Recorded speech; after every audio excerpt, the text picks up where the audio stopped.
All right, everybody, welcome to the State of DFS Edition number 4. I am Jason Zernicki, co-founder of rotocurve.com, here with Mike Rathburn, also a co-founder of rotocurve.com. Rath and I try to bring you a little bit of a behind-the-scenes look. We spent our time at Daily Joust years ago. We try to add that into the conversation here with Dustin Gauker from Legal Sports Report. He has become the go-to man, the go-to guy here in the DFS industry. I'm sure we're all reading his articles with all the news that's been breaking, so we are very fortunate to have him with us here for each show. Like I said, State of DFS edition number 4. Here's what we're going to cover today, guys. Going to go over the big news. DraftKings raises $300 million. Jack comes off of FanDuel's $275 million raise. We're also going to look at the Week 1 contests that are already up on the board for FanDuel, kind of look at potentially the impacts of that. What could the response be from DraftKings? What could the thoughts on the what kind of impact does that have on the industry for moving ahead for the football season? Maybe some expectations being set there for week in, week out, millionaire makers on both sites. We're going to look at something that was pretty popular on the RotoCurve forums last week and caught some fire. I don't want to say it was too big, so I certainly don't think it was, at Yahoo, with some of the issues that they had last week. One of the contests certainly was questionable in terms of UIEGA regulations, and there's some other issues obviously that have popped up. We'll get into those. Poker Stars, Amaya, what's going on? They sent out a survey, some kind of 50,000-foot view type of DFS survey. If that kind of action is going on, could they really be ready for a launch? Also, earnings call coming up on August 13th for Amaya. We'll get into that a little bit. Not the earnings, but obviously the thoughts on what's going on with Poker Stars. And the last thing we'll cover today is news that broke today having to do with the Nevada Attorney General now officially taking a look at DFS and some actions that they might ask the DFS operators to take here moving forward. So let's hop into things. DraftKings raises $300 million. The list of investors is quite impressive. Just to run at Major League Baseball, NHL, Madison Square Garden, the Kraft Company, Kraft Group obviously being the Patriots, the Rain Group, Atlas Venture, Legends Hospitality. It's all over the place. Rath, it seems as if $476 million has come in now for DraftKings. We're hearing $500 million in ad spend between ESPN and Fox. Give us your thoughts here on DraftKings moving forward with this enormous round of funding. Yeah, we've been anticipating and waiting, kind of expecting the number was going to fall between 250 and 300 and drop before August 1st because all these ad spends are lined up ready to go. Man, I talked about it this morning. I think you're going to see the DraftKings logo, and obviously FanDuel logo pretty much everywhere, including and I'm being serious about this, including urinals at sporting stadiums. I wouldn't be shocked if you start seeing it. I'm telling you, man, it's that serious. Here's my couple takeaways. Reading in between the lines, I did talk about Robert Kraft. I think that's very huge here. They've obviously had a great relationship with DraftKings. It was their first NFL deal, and I'm not sure if it was. I think it might have been their first actual deal with a pro sports team. I think that was because it was kind of hush-hush last year. I think they did it at the end of the football season, but so I think Robert Kraft holds a lot of power with the NFL owners, a huge influence. And also him and Jerry Jones. And then if you look at this Legends Hospitality, the Yankees and the Cowboys are involved with Legends Hospitality. So now you've got the two most influential owners, arguably, in the NFL, somehow involved in DraftKings. I think there's a lot more to that. That's my take. Nice. Dustin? Yeah, I mean, almost as big as the money for me is the Fox part of the deal, the ad spend, and we're not quite sure what the integration is. ESPN were real out front saying, we're going to deep integration. You're going to see DraftKings on their programs.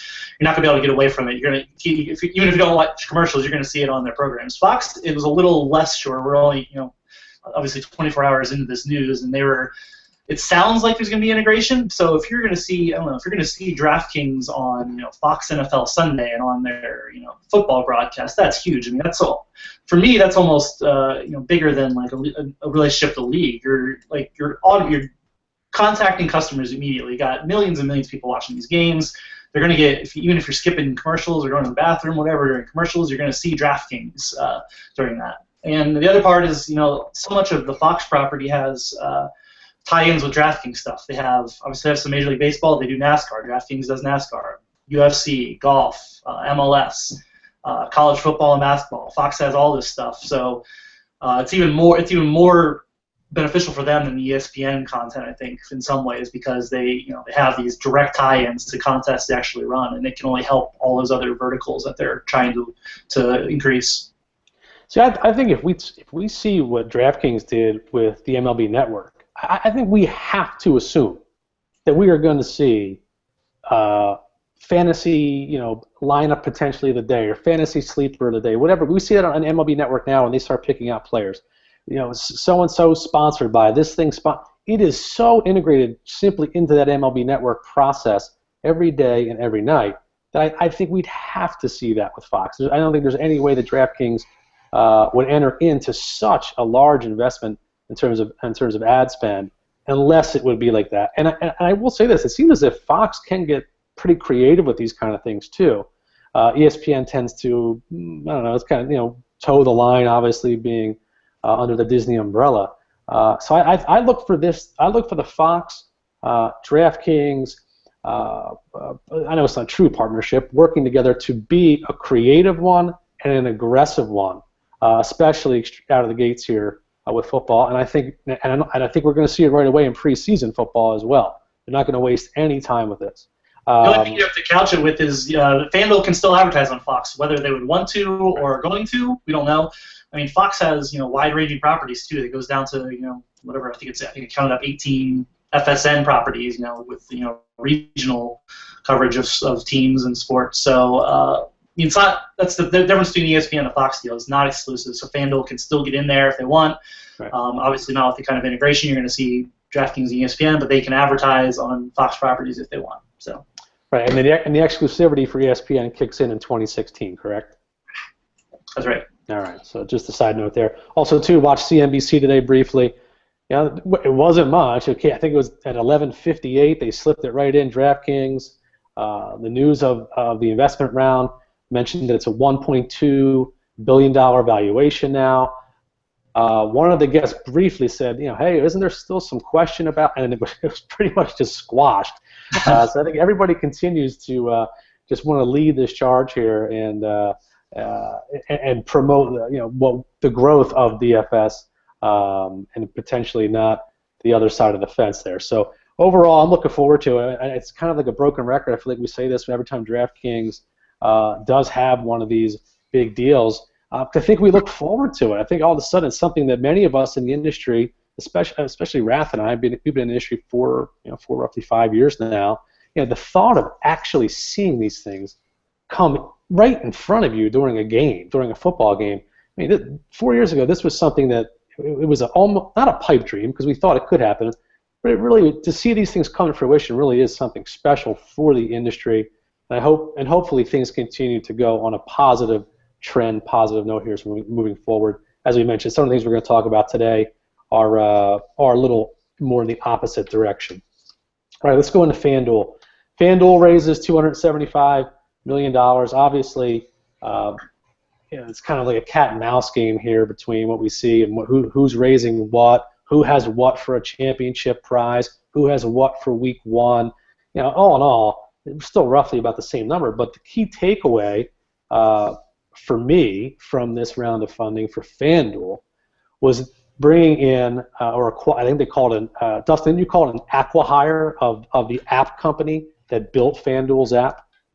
Yeah, somebody basically said, basically with that app company, they bought the company, but basically all they did was offer everybody their jobs, I think, in exchange for the companies. That's how they worked the deal, is what Kotakan, the company, said. But yeah, FanDuel going kind of right now the opposite direction of DraftKings. They're working on manpower. They're working on, obviously, development, including software. You got to imagine we're going to see something other than just the salary contest. I mean, I don't think you put this much development power into something without doing something a little more creative than what we've seen from FanDuel. I think you got to see some kind of massive upgrade at some point to the product and what they're going to offer. What that is, not sure we know right this second, but hundreds and hundreds of people are coming on board, and it's going to be more than just minding the store. It's going to be doing something, you got to imagine, pretty big eventually. Now, Rath, I guess my assumption is this seems pretty well timed. You're not going to want to implement any kind of crazy changes with football season coming up, but get the team going, get them integrated, get them working. Baseball season rolls around, bang, brand new platform, new look, whatever, new contest offerings. That would seem to make sense, correct?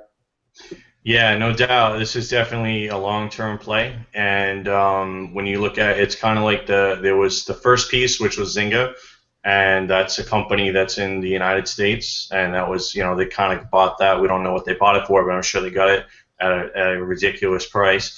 And now we got this company called Kotakon, and that is a company that is overseas, and so it looks like they're going to kind of really ramp up in this area.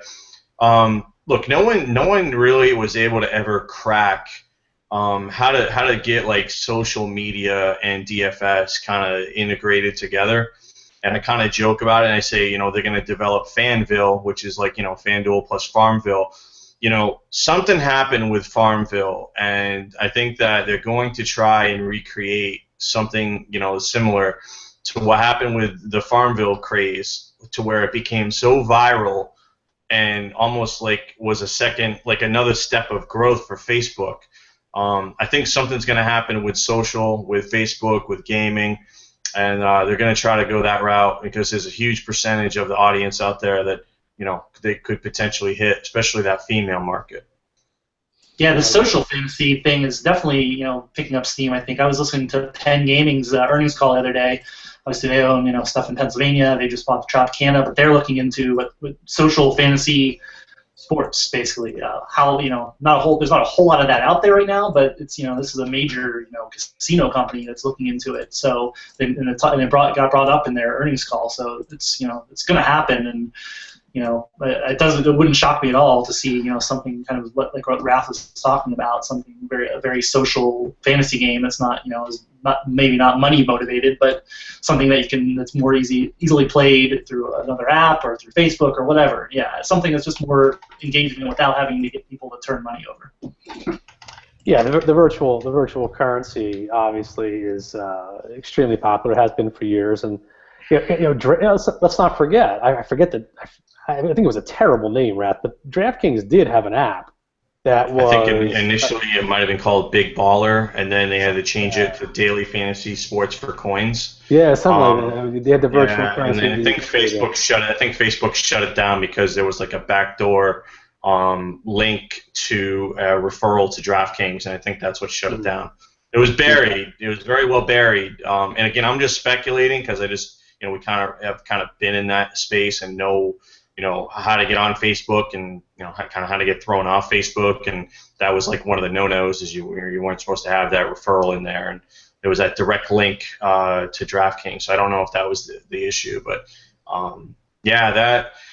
they signed up a lot of people with that game. The game was horrible, but boy, they signed up a lot of people. Hundreds of thousands of people were signed up on that thing. So you could definitely got to take notice of that and figure out a way to make it work. Yeah, the power of apps and the power of mobile. I know we talked about this last show. Still has really not been grasped in this industry outside of DraftKings. I mean, it really hasn't. And I mean, Dustin, maybe something we'll talk about in a future show. I know you briefly covered this week. It's not the content wars, but the pending growth and this pop that we're seeing, obviously, in DFS content and tools and things like that. RotoGrinders really has led the way there. But I think we will continue to see different people get into the space. I mean, you could probably call RotoCurve one of those people. But when I say larger companies, people willing to invest large amounts of money to go after that space and go after that player population where, like Raph, you had a horrible app that DraftKings had years ago. It's still hundreds of thousands of people in there that you could easily funnel into a DFS site. I mean, that's digital marketing 101. You get them there, funnel them. You pretty much got yourself a successful product. So, all right. Since we're going to come back to FanDuel in 1 second because everything I just described was good, right? A successful funnel, a good thing. Let's go to Yahoo. All right. So the first time we talked about Yahoo, I think it was State of DFS edition number 1. And my crystal ball picks, I really did not like, but I was not confident what Yahoo could do. In the last show we had, I did say, hey, I thought the first day of offerings, the free rolls and things, seemed pretty good, pretty positive. Then everything happened and went downhill for Yahoo, essentially, to the point where it seems as if everyone's convinced that they're just dipping their toe in, seeing how things are going. And there's another side that says, hey, they expected to just put this platform up, Nigel Eccles' words, pixel for pixel clone of FanDuel, and just start printing money. And to many opinions that were shared on social media, there still is. Granted, it's only a couple of weeks, but there still is no face of Yahoo. Who do you turn to? What's going? Where's the growth? Or not where's the growth? Where are things moving? Where are the ideas? What's innovation? What's to get excited about? There's really nothing there. Maybe it's coming soon. Obviously, it's football season. Still a few weeks away. But anyway, Rath, why don't we just talk? Let's get into just go over the bad week that Yahoo had last week. Yeah, it's been, I think, going on now maybe a couple of those, a little bit more quiet last week. I think here's the issue. The Everyone Wins contest, that was borderline issue with UIGEA, where it didn't fill. They still ran it, but they didn't pay out $10,000. They paid out, $2,900 or whatever it was. You had that issue. You had the issue a few days later where they paid out on a game that was postponed. So you had a bunch of people fighting on that front. There's no export lineup feature, which a lot of guys are, arguing on about why they don't have it. They were screwing around with the salaries the day after the All-Star break, and it was very easy to make a team. And people had been okay with the salary structure, don't know why they tinkered with it, and then they went back to it after all the complaints. And a lot of issues with people reaching customer service and getting, cookie-cutter answers with no resolution. So we saw big free rolls. They were running big free rolls every day. Now they're running $100 free rolls. So all in all, it doesn't look on the surface like there's much of a plan, and that's concerning. They don't need the hardcore grinder to be successful, but brand equity does mean a lot in the space, and right now they have 0, which is tough. Absolutely. Dustin? Yeah, the other thing that came out last week was the 1.3 million users that their CEO claimed in their earnings call, which was us over at Legal Sports Report were like, what? There's no way there's 1.3 million daily fantasy users. So we broke it down. It's like there's no chance. There's like a few 10,000 plus right now. So we kind of break down, say why, and then the next day Yahoo said, that's all of our players or all of our fantasy platforms. So no 1.3 million DFS users, no 650,000 paying users. I think it was a cool site called Daily Fantasy Lobby said they tracked it over the last 6 days. They actually only had 60,000 paid entries. So, that was a mess. So, I've been as bullish as anybody on Yahoo, but yeah, this is the 2 weeks since launch where, obviously kind of a mess. I still think they have time to turn it around. I still don't think they did themselves a service by just saying, oh, here's our product. If they said, this is a beta test, ramp down expectations, we're going live for NFL, but here's how it's going to work.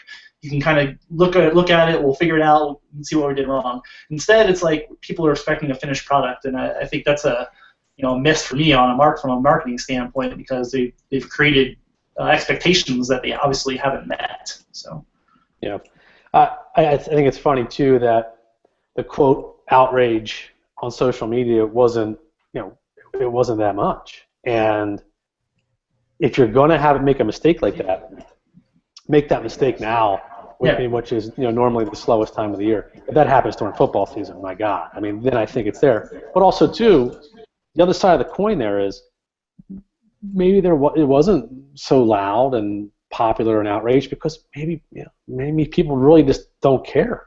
You know, they came out with a a lackluster product that didn't grab a lot of people's attention, and then Rath, your point in pre-show was, if they brought over a lot of the season-long folks who have not been exposed to DFS, they may not have known that the one contest was in potential violation of the UIEGA, and I mean, just for our new DFS players out there who may not know what we're talking about, the carve-out in the Unlawful Internet Gambling Act of 2006 says that a contest has to have a set prize pool. You have to know what you are playing for. It cannot be dependent upon the number of entrants in the contest. You cannot alter the prize pool. And the way that this contest was run, it said it was going to be $22,000 prize pool. It was not. It ended up being, I believe, around $7,800. And then the pushback was, oh, well, in a way it was a free roll. So yes, they gave all their users $1, but not necessarily every user used that exact dollar, to enter that contest. So I can understand. So I think there was certainly some disappointment potentially in the DFS industry of being like, come on, this was the concern with Yahoo. Many people felt as if they've done nothing right in 15 years, and here they come launching, and boom, they're in violation of the carve-out that essentially allows this to actually happen. I don't know, just a thought there. Any final thoughts on Yahoo? Go ahead, Dustin. Oh yeah, so I mean, yeah, there's some legal nuances to that contest that we're talking about, the 22,000 guaranteed. That's part of why there wasn't much outrage. Probably there's only 3,000 people in this thing, so it's not like millions of people were in this thing and then suddenly not. But yeah, when you see a guaranteed prize pool on a DFS site, you expect to see, if DraftKings says there's $1 million going out to players, it doesn't matter. I mean, they're not going to ever get to the point where they're running short, I don't think, unless they run something ridiculous, first week NFL season and don't meet the guarantee. But they're not going to get to that point. But it was just a bad. Even if it was legal, it was just a bad look for them. Like the prize pool said 22,000. $7,000 some dollars went out, and players who are regular DFS players are like, "What the heck's going on here?" So yeah, the legal thing is one thing. I don't think they're gonna get sued over it probably, but at the same time, it's just it's more of just another marketing. I think that goes to what we had talked about, and something that had kind of ruffled feathers in the forum was the lack of education from the management team and the product operations team at Yahoo about daily fantasy sports. Is somebody in the conference room or somebody on a conference call said, hey, why can't we run a $10,000 contest and only pay out the number of entries that are in? And somebody probably said, oh, hey, man, that sounds like a great idea. Well, it's not a great idea because you're running, and the guys that are worked up about this are scared because they don't want anyone coming in sniffing around saying, hey, wait a minute, Yahoo is running a legal contest. Now let's start putting a magnifying glass over the entire industry. Let's start cracking down on everything. That's the one thing I talked about is, you want to be black and you want to be white. You do not want to be gray, and that's a serious issue. And if they do it again in another area, they're going to have a problem. Rat's going to kick their ass. It's going to happen. Rat's going to get mad. But on that point, let's bring up regulation then. I keep on pushing off FanDuel Week 1. I apologize, guys. I know we're going out of order, but if we're on the topic, let's run with it. To that point, that is that big gorilla in the room that everyone's scared of now is regulation. You've got the Nevada Attorney General. Oh, we're going to look at this. You've got, you got Baller who looks to be done. I mean, we all knew that was done. I mean.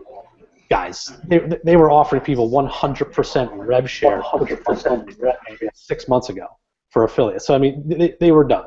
All right, but what if you had money there and you're lost? So people are now using that argument for much needed regulation. And the concern is, and I know we briefly touched on this in previous episodes of State of DFS. When the state regulations come in, the assumption is that they will require the sites to pay a licensing fee. And those costs, just like everything else in America, when you are taxed, are pushed onto the consumer. That will happen here. It'll increase rate, something will happen. the smaller companies being able to get into the DFS space. Much harder, but all of a sudden you have to pay states multi-million-dollar licensing fees in order to accept their residents. I mean, that really, this somewhat of a debacle by Yahoo, it feeds that fear in the industry. I mean, how often, guys, have we seen an industry take off like this? You know, I mean, the only thing you can really point it to, unfortunately, really is the online poker industry from years ago. But we knew what that was. We knew that was. People said it was a gray area, but we knew it wasn't. You know, this actually has a law that runs with it. People love this industry. It has enormous growth. It's providing a lot of jobs. It's providing a lot of positive outcomes and impacts on the pro sports here in the States. People do not want to see it screwed up by silly mistakes. I'll throw it out to you guys. Raph? No, you nailed it, man. That's exactly what. I couldn't have said it any better. You know, and then also we had an issue with another site, Fantasy Up, with holding withdrawals, and the excuse they gave is that they're in the middle of a negotiation for a deal when funds are supposed to be held in a separate account. So why would that have any bearing on what was happening? It sounded like a lot of smoke and mirrors. I did read that some people did get paid out on Fantasy Up, so that's a good sign. Maybe, you know, cooler heads prevailed and somebody woke up over there. But, you know, these are all things that, you know, there's a lot of things that are going to be looked at. You know, stacking. You know, how is stacking too close to gambling? Multiple entry. There's a lot of things that could potentially, you know, be looked at here. And could potentially end up helping the industry. Yeah, it could hurt. Rakes could go up. It could really squeeze a lot of guys. But ultimately, it's probably what needs to happen. And my gut on Fantasy Up, I will tell you, I think that was just maybe a confusion and a bad decision on how to handle something. I'd be very surprised if there was something, you know, nefarious going on there. I think they maybe just somehow got caught in a bad situation. But obviously, you have to have things sorted out properly. I think in the end that things are going to work out there with Fantasy Up. At least I certainly hope so. By the way, no relation between myself and Dan Zernicki. I agree. I don't want to come off as being negative on the site. I think they're doing some good things. I like what Dan's doing. I think he's got big future in this industry, perhaps even beyond Fantasy Up. So I don't want to cast any black shadow on there. Just that you can't do that kind of stuff. You gotta be careful. You can't get that stuff out there. Yeah, and I think they'll make good on it, and hopefully very soon. Dan, your thoughts here on, I guess, you know, just say the overall thoughts here, regulation, Nevada AG, just, you know, kind of a sum up situation there. Yeah, you know, regulation, I don't know. It's got its bad things for the industry, but it's got its good things. You know, not to belabor the Fantasy Up point, but they're not a member of the FSTA. They don't really. FSTA kind of has a little bit of self-regulatory model, but there's nothing. They're not beholden to anybody. They could do whatever, and, you know, maybe they can get sued, but they don't have. There's no kind of regulation over them. If they were a member of the FSTA, or if there was some kind of oversight, then this thing wouldn't happen. You'd have somebody to go to. Right now, you have to go to their support email, and you may or may not get an answer, and you may or may not get your withdrawal. We don't know. We don't know all the details, but yeah, that's the one side of regulation that, you know, it's protection for players at one point. At the same time, yeah, it's gonna if there are fees and licensing fees and taxes, like, it's going to be really hard for anybody but other than FanDuel or DraftKings to survive that. You can't. Like, most of these sites are, you know, nobody's making a profit, and margins are going to be worse for anybody who's not DraftKings or FanDuel. They don't have hundreds of millions of dollars behind them. So, yeah, if you start having to pay a fee to get into a state, and also, you know, one of the things, you know, with online poker, the way it gets regulated, it's state by state. Now, there's some interstate, like, there's only 3 states right now that offer online poker, but they're all kind of separate player pools. Now, if you had to limit DFS player pools under a regulatory model to you're only playing against people in California, or you're only playing against people in another state, then you're talking obviously not huge contests. You're talking about lower liquidity. It's, you know, there's a lot of issues to overcome. But at the same time, you know, I don't think regulation is the thing to fear. I think DFS would be wise to kind of, you know, set the argument rather than trying to not say no, we don't want regulation. It's not going to happen. I mean, I think burying your head in the sand maybe not the best thing for them, for the industry as a whole. At the same time, they have this protection from leagues. They got all this money. This is where the leagues come into play. You have pretty much every major North American sports league aligned with one of these sites. They're not going to let DFS go down without a fight if there is regulation. NFL is, there was a story last week that they've gone on the record arguing that sports betting is a skill game. Obviously, they'd probably do the same for daily fantasy sports if push came to shove. So, yeah, there's good and bad with regulation, but this Nevada thing is it's a thing. I've been saying it pretty much since I started in the industry. It's going to happen in some way, shape, or form, and DFS better set the argument, set the terms of discussion of how it gets done. I think. Yeah, and I think to Dustin's point too. You've got DraftKings and FanDuel working with mass media companies. You can have the ability to control the message in a way and get out in front of this if necessary. You have the airways, Fox, ESPN, Time Warner was an investor in the latest FanDuel round, even Google. So I'm with you there. DFS should be aggressive, be out in front of this, and I think I say it every show now. We know we have those folks who want to speak to the negative side of this, the click your mouse, lose your house, or hey, we're here to protect, which is good, but they always seem to kind of take it too far to one side. So DFS certainly needs to stay out in front of this for sure. We'll hold. I'm going to push the FanDuel Week 1 off one more time. Poker Stars. I'm just bringing this up just to get it off our table of contents here. We still know nothing. The reason we're bringing it up is because, as I said when we started the show, they sent out a survey which was very general.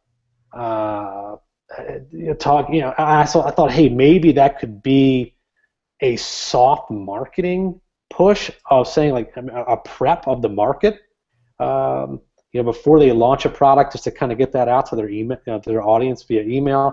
I don't think that's what it is.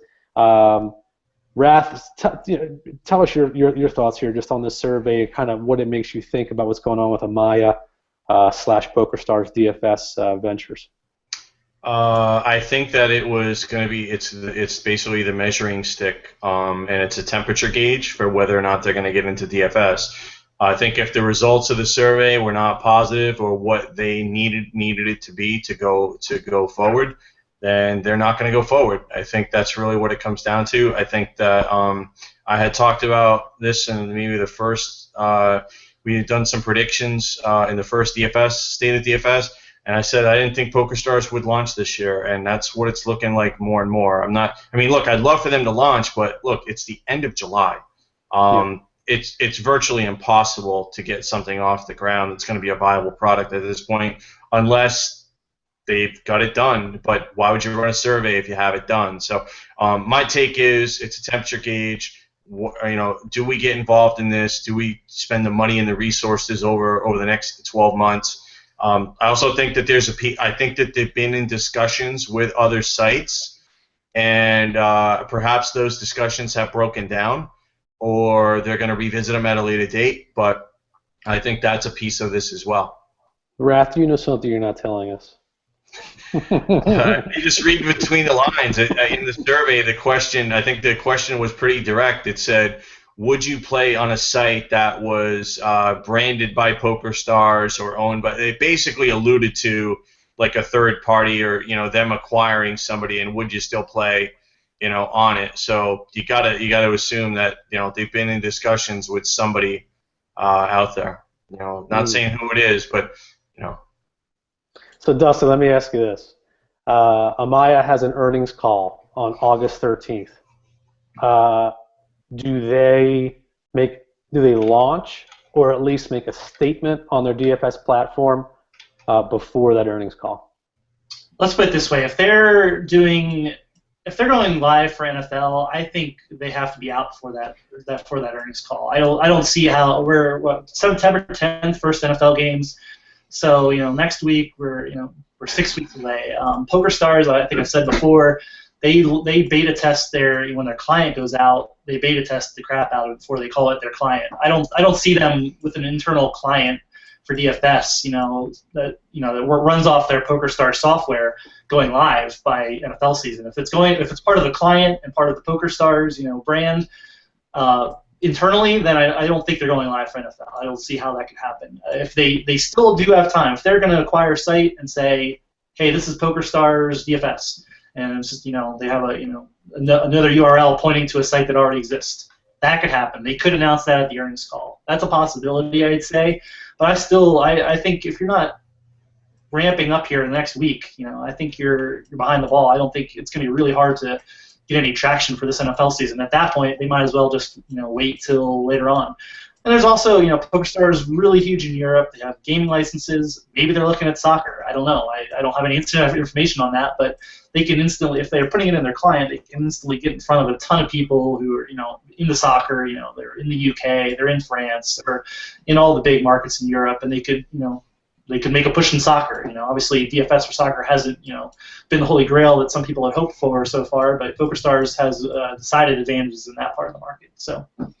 Yeah, and listen, I know last show I talked about, the rumor was Victive, right?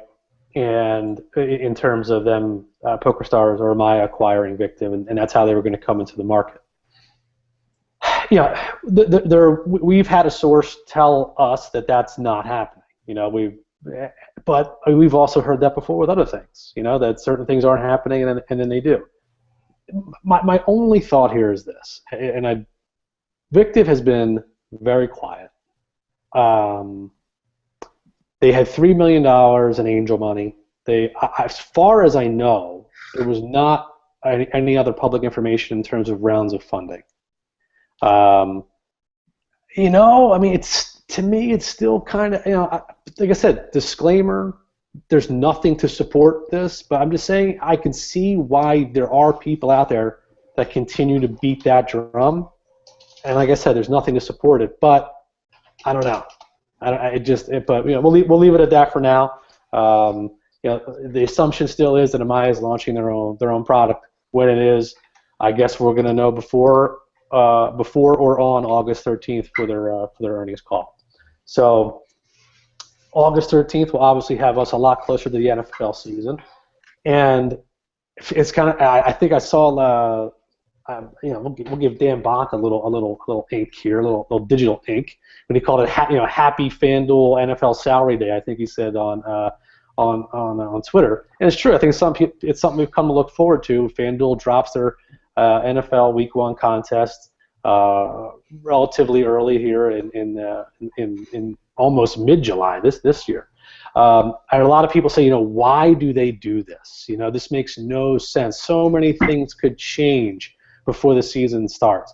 What people need to understand, and Rath and I saw this in person at Joust, when you are getting a product together, or when you have ad spend out there, or you're in a magazine, and people are picking up NFL preview magazines or whatever, some type of digital ad, you have to have something up on your site that leads to that funnel for that person to then create an account at that site. That is what this is all about. It also gets people excited. It gets people talking about the product, and that's certainly a good thing. So let's get into that. So FanDuel comes out, $5 million guaranteed, $25 entry fee contest, a $1 million first place, $1 million guaranteed, $5 entry fee contest. Just two unbelievable. I don't want to use the word, I will, because the lottery ticket aspect to the new player. Like, holy smokes, I can play for, it's like the Millionaire Maker in PGA. $25 entry fee, I get $1 million first place, $5 entry fee. I forget what the first place prize is in the $1 million. It really is attention getting. And then obviously we're going to see, hey, what's DraftKings' response for Week 1? But also, too, and we'll throw this around the table, what about the other sites? Fantasy Feud got themselves a nice round of funding by being included in Gaming Nation. What's Aces going to do? Like I said, Victive's been quiet. If they're not being acquired, then they should be be launching something pretty soon here. So let's go around the table, guys. Just talk about what your thoughts on the FanDuel contest. what do you think DraftKings will answer with? Are other sites going to try and garner some attention? Should we see potentially some surprises there? And maybe another thing, if you can remember all these directions, isn't really good for the industry. Wrath, go ahead, bud. All right. I was surprised at the 5 million number, but I wasn't surprised at the million first prize, because I had talked about that in a forum where I felt like there was going to be both sites were going to run $1 million first prize contest as much as possible this year. Hopefully every week is the goal, I'm sure, because they can use that in marketing.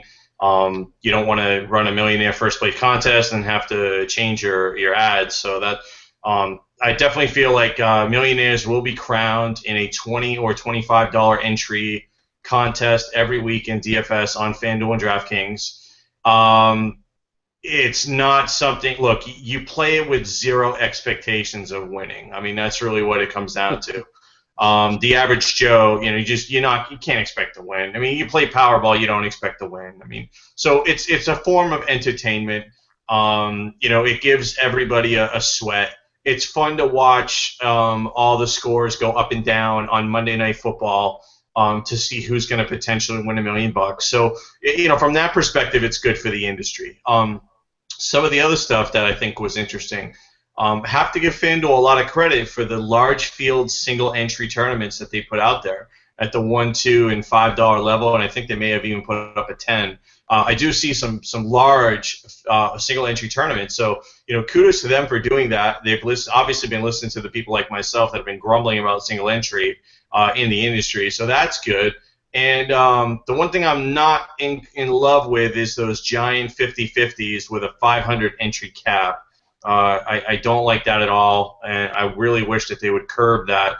I mean, make it 50, but the 500 is insane. So that would be kind of my only takeaway as far as a negative. But yeah, get the salaries out there, get everybody on the site, take advantage of the traffic, let everybody, basically test drive for the next 6 weeks. It gets everybody talking, and it's irrelevant if a guy breaks his leg and a starting running back is $5,000. It's completely irrelevant. It could happen on week 5 of the preseason or week 4 of the preseason versus week 1 of training camp. So it's a stupid argument when people complain about this stuff going out early. Your thoughts on what DraftKings potentially? DK's going to match it, man. I mean, they might even go $5 million and $1. I mean, they've kind of been known to do that kind of stuff. No, they're gonna. I don't think it's gonna be $5 million though. Because honestly, I don't think they have to do that. I mean, well, FanDuel has come out and said $2 billion is going to be awarded, and then DraftKings has said $1 billion. So they don't need to do a $5 million GPP, will they? Yeah, they probably will, just because it's a pissing contest. But I don't think they really need to do that. If I was them, I would focus more on their, DraftKings has beginner contests. I would really push beginner contests if I were them, and really try to, funnel new people into beginner contests. Run some large 50-50 beginner contests, some large single entry GPPs, and get all these get all these new players playing beginner contests. Don't just shove them in the Millionaire Maker, and then after week 2 they're gone. So that would kind of be my approach, because you're going to fill that Millionaire Maker without the new people. It'll fill regardless. DraftKings does that extremely well. Their funnel is so well built in terms of focusing on the new player and getting them to put cash on the site in beginner contests. So good point. I'm sure DK will be heavily focused on that. Dustin, your thoughts on my 4 requested questions? Yeah, and I think I'll go out on a limb and say there's 0% chance DraftKings guarantees less than FanDuel. I think, especially with the new money behind them, I think whether it's way over what FanDuel is, that's maybe unlikely. But I think there's going to be a lot of. I think they're going to do at least what FanDuel did, and maybe one up them just a little bit. The $1 million, we talked a little bit offline about there's a problem long term for these millionaire maker contests. It's taking a lot of money from a bunch of people and putting it in the hands of one person. They're really top heavy. Some of these are really top heavy, especially the golf ones. They're early on it was 2.2 million and 1 million was going to one player. So it's a lot. It's a problem for the ecosystem. I think of the DFS community. I don't think it's a good in the long term to continually do this. Obviously, marketing and attracting new players short term, it's a good move. So I think you're going to continue to see them. I hope it's not, hope they don't continually just do it just to, until the well dries up. But for now, it's fine. As far as would you feel more comfortable that maybe it's a week one only thing, and then they say, hey, we're going to run them once a month or every other week? My concern is probably what yours is. I flat out said it. I think both of them are going to run a millionaire contest every week. I think that's the concern. I think if they were running them once a month or every other week, that's a little bit better. The problem is you can't really use that in marketing because you can't say, oh, we're crowning a millionaire every other week. You need to say, we've crowned more millionaires than the other site, or we're going to crown a millionaire every week. You can't. There's really no other way around it. Yeah, I don't think there's any way they're not going to this year. I think you're good. I agree. I think you're going to see it on both sites all year. I doubt you're going to see weeks without a millionaire being made.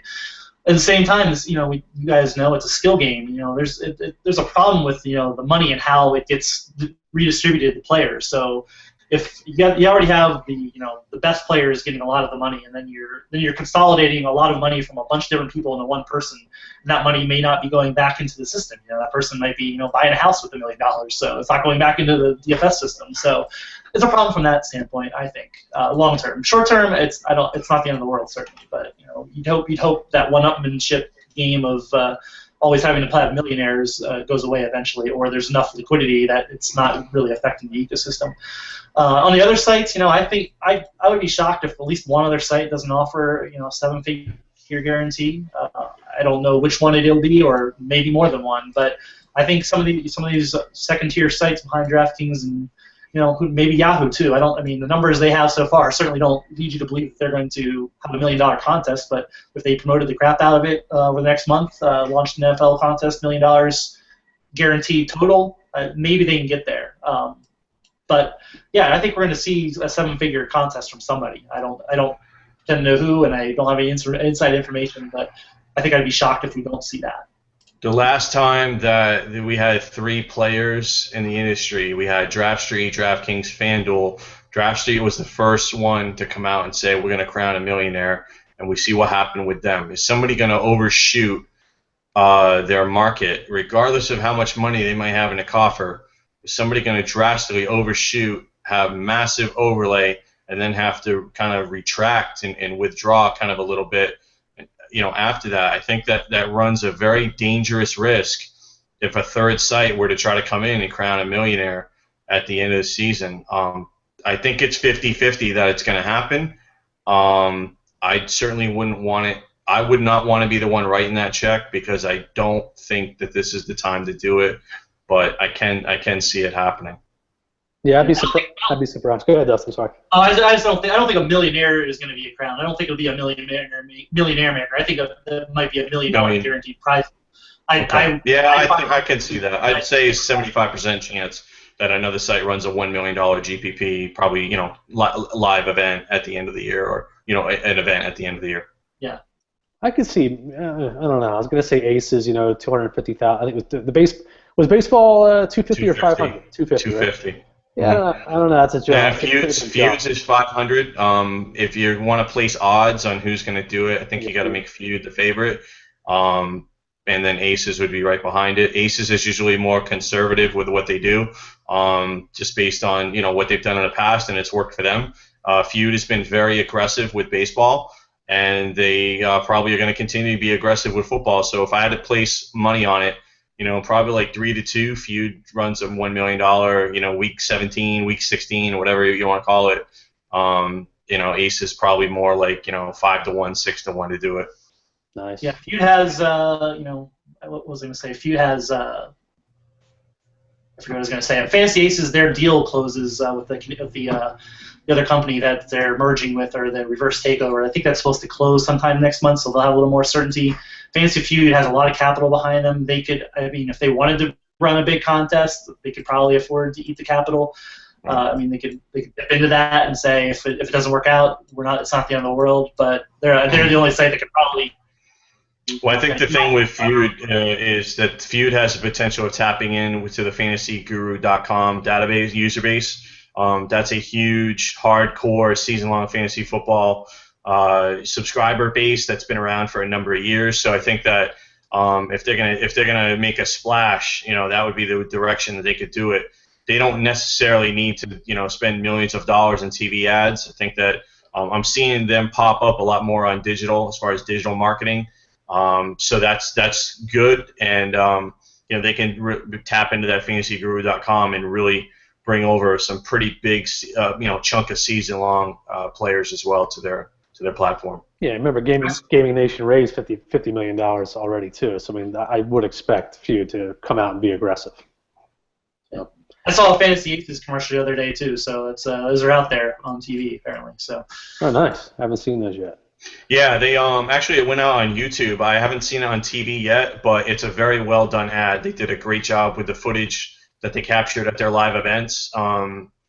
Really, it's one of those things where if you didn't know the behind the scenes of Fantasy Aces, you would look at that ad and say, wow, they must be the #1 DFS site. It was that well done. I mean, they really kind of captured the whole winning, the live event, the excitement. They did an incredible job. And DraftKings has recently, we didn't talk about this in the pregame, but DraftKings has changed their marketing company that they're using. And so no more sock puppets, no more museums, no more guys in plaid vests. If you see the recent DraftKings ads, it's with the kids from Boston where they won $1 million. So I think you're going to see them kind of go in that direction, which is more like what the Fantasy Aces ad is. I hope we go in that direction with the advertising. What I'd like to see is, and we can talk about this in a future State of DFS, or I can get into it on DFS Minute. I think there's an angle of TV advertising that has not been covered yet that is something that they should do. Fantastic.